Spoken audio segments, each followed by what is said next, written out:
About an hour later, Holly completed the autopsy. After carefully examining the body, she confirmed that the fatal injury was indeed the puncture wound. The estimated time of death also matched perfectly, leaving no suspicious inconsistencies. Every piece of evidence seemed to point directly at Kira. While absent-mindedly chewing on a small bread roll, Holly quietly reviewed the case in her mind. Then a sudden thought crossed her mind. Has Kira even eaten dinner tonight? Without wasting any time, Holly submitted the autopsy report, grabbed a few bread rolls, and made her way downstairs. As soon as she reached the lower floor, she noticed activity inside the interrogation room. She casually glanced toward the surveillance monitor and immediately froze. Kira appeared on the screen. Her eyes were swollen, red, and visibly irritated. Holly's expression changed instantly. She hurried inside the interrogation room and switched off the glaring spotlight. Darkness filled the room.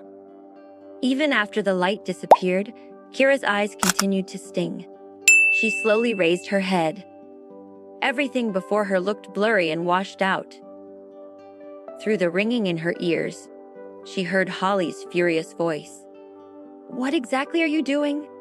Who gave permission for this interrogation?" Captain Lincoln slowly stood up. "I did." Holly stared directly at him. "Captain Lincoln, using torture during an interrogation is against the law." Lincoln casually dropped his cigarette onto the floor before crushing it beneath his shoe. "I only turned on the spotlight because she refused to confess." Holly's face grew colder. There was absolutely no reason to rush this. An overnight interrogation? Seriously? Captain Lincoln let out a mocking laugh. "If we wait until tomorrow, they'll have plenty of time to fabricate a story together." Then he folded his arms. "And besides, the suspect is wealthy. I wouldn't be surprised if her lawyer has already arrived to arrange bail." Holly frowned. "She doesn't qualify for bail?" Captain Lincoln smirked. "Really? These rich people always seem to develop convenient illnesses whenever they're arrested. That they'll bring a medical certificate, and suddenly everything is solved. You've seen cases like this before. What if she escapes overseas? Who's that innocent for the victim then?" Without hesitation, Holly replied, "I will." Captain Lincoln raised an eyebrow. "You?" Holly pointed firmly toward her uniform. "I'll take responsibility wearing this badge. Will that satisfy you? Or would you rather we discuss it with the mayor?" For the first time, Captain Lincoln had no immediate response. He remained silent. Just then, his phone vibrated. After reading the notification, a smug smile appeared on his face. "Dr. Sims, you're far too innocent. Come with me." Holly followed him out of the interrogation room. As they walked down the hallway, she finally spoke. "I know about the suspect from your previous case. The wealthy man who pretended to have heart disease just to secure bail before escaping overseas. That case is still unsolved." She looked directly at him. "But that doesn't mean everyone is the same." "I don't know about other people, but Kira Olsen would never do that." The Captain Lincoln suddenly stopped walking and turned around. "Oh, really? Her lawyer is already waiting downstairs. I just received confirmation. They've submitted a bail request, claiming she's seriously ill. They just haven't decided which illness they'll use yet." Meanwhile, inside the front lobby, the lawyer was busy completing the bail application. Samuel paced back and forth behind Lewis with obvious anxiety. Why did all of this have to happen today? It's almost time for her monthly treatment. If Boss doesn't receive it, she'll become seriously ill. Lewis looked over. What illness does she have? Samuel sighed heavily. Severe iron deficiency anemia. Lewis suddenly remembered something. Kira's InstaChat username? Need iron. So that strange username hadn't been random after all. Samuel continued anxiously. Don't underestimate iron deficiency anemia. My boss's condition isn't normal. Her illness is extremely unusual. After another sigh, he explained, doctors still don't know why. But her body simply refuses to absorb iron naturally. Because of that, she has to receive scheduled iron infusions every single month. Her next treatment is due tomorrow. Lewis frowned. What happens if she misses it? Samuel tightened his jaw. At first, she'll become pale. Her body will shake. She'll feel dizzy and extremely weak. His expression became serious. But in severe cases, she can go into shock. And if treatment isn't given quickly, her life could be in danger. Lewis's face immediately turned solemn. He looked toward the lawyer.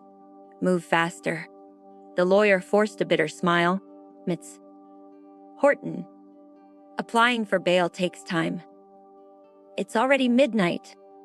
Most departments are closed. We probably won't finish everything until tomorrow. Lewis turned toward Samuel again. Samuel nodded. Tomorrow should still be okay. Bus always receives her infusion 2 days early. As long as we don't delay beyond the day after tomorrow. She'll be fine. Lewis finally let out a quiet breath. The lawyer requested permission to visit Kira.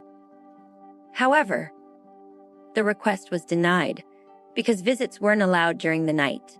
He was instructed to return the following day. Having no other option, Lewis and Samuel reluctantly left. Not long afterward, Holly arrived with Captain Lincoln. Lincoln immediately instructed one of the officers, give Dr. Sims the bail application. Holly accepted the document. Her eyes quickly settled on the reason listed there.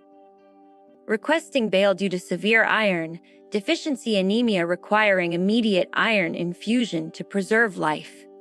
She instinctively clenched the paper. Captain Lincoln glanced sideways before sneering. See, your trusted friend didn't even choose a believable illness. Instead of claiming heart disease, she picked anemia.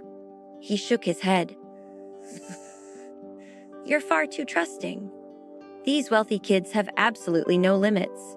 Holly's body stiffened. Once again, she felt completely deceived. Kira had claimed she trusted her.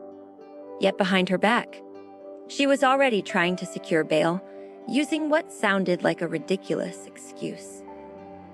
Taking a deep breath, Holly turned around sharply. Without another word, she strode toward the interrogation room.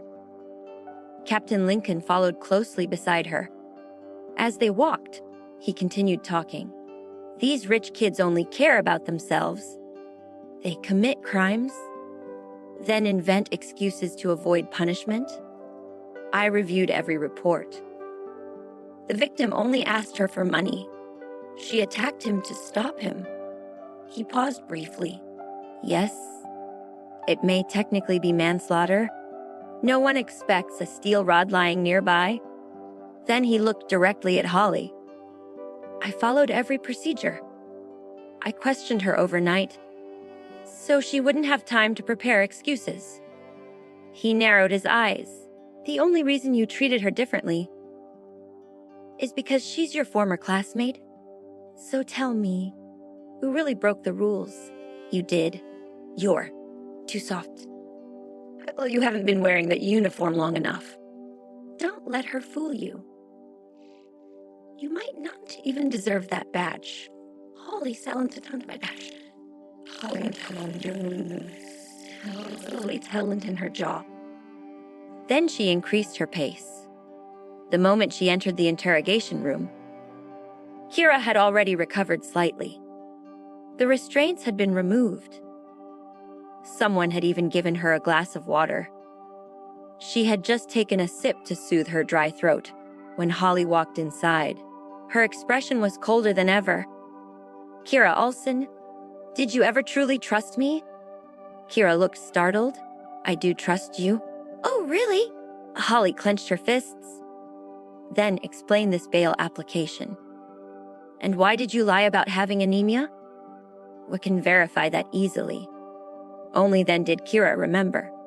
It was almost time for her monthly iron infusion. Samuel always reminded her about it. This time, she had completely forgotten. Lowering her eyes, Kira quietly answered, "I really do have anemia." Holly exploded. "You're still lying." Without another word, she grabbed Kira's hand. Taking out a sterile lancet, Holly pricked her fingertip and collected a small blood sample. Even while angry, she carefully disinfected the wound afterward with an alcohol swab. Only then did she release Kira's hand. "Standing upright," Holly said firmly. "I'm taking this sample for testing. I truly hope you haven't lied to me."